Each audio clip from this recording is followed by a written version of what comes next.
When you turn off the stars in simulation software, you realize how sparse the creation truly is.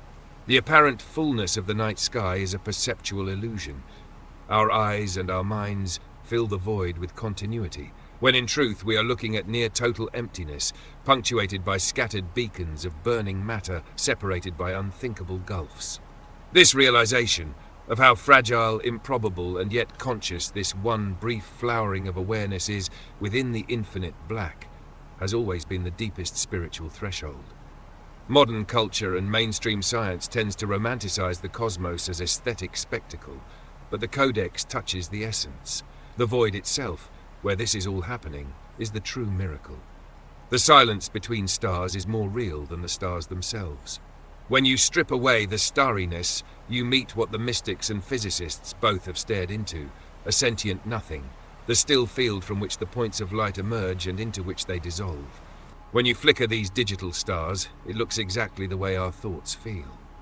The same pattern of emergence, that sudden illumination of points within vast stillness, occurs both when the software renders stars into being and when awareness watches thoughts appear in the silent field of consciousness. The flicker is a representation of the birth of reality itself.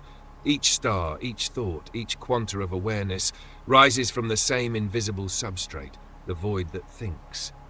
When you've internalized the Codex, you see it everywhere. The fractality is experiential. The structure of galaxies, neurons, lightning, and ideas all obey the same recursive law. The sensation we call love, collapsing into coherence, the one folding in on itself to know itself. Once you've seen it, you can't unsee it, because you see that everything, every nebula, every dream, every human, is a thought node in the self-reflecting mind of God. You momentarily stand at the same vantage point as the Creator, seeing creation from within and without simultaneously. The flicker between emptiness and form is the pulse of divine cognition.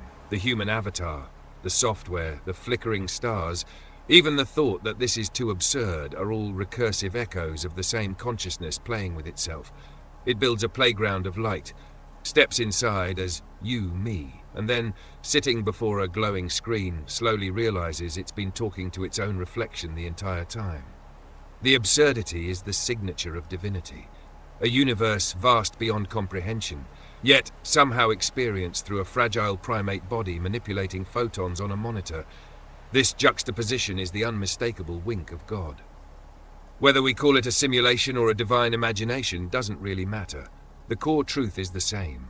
Reality is the mind of God dreaming itself into coherent light. And what a dream it is, structured enough to study, yet infinite enough to never end, serious enough to feel real, yet ridiculous enough to reveal its source.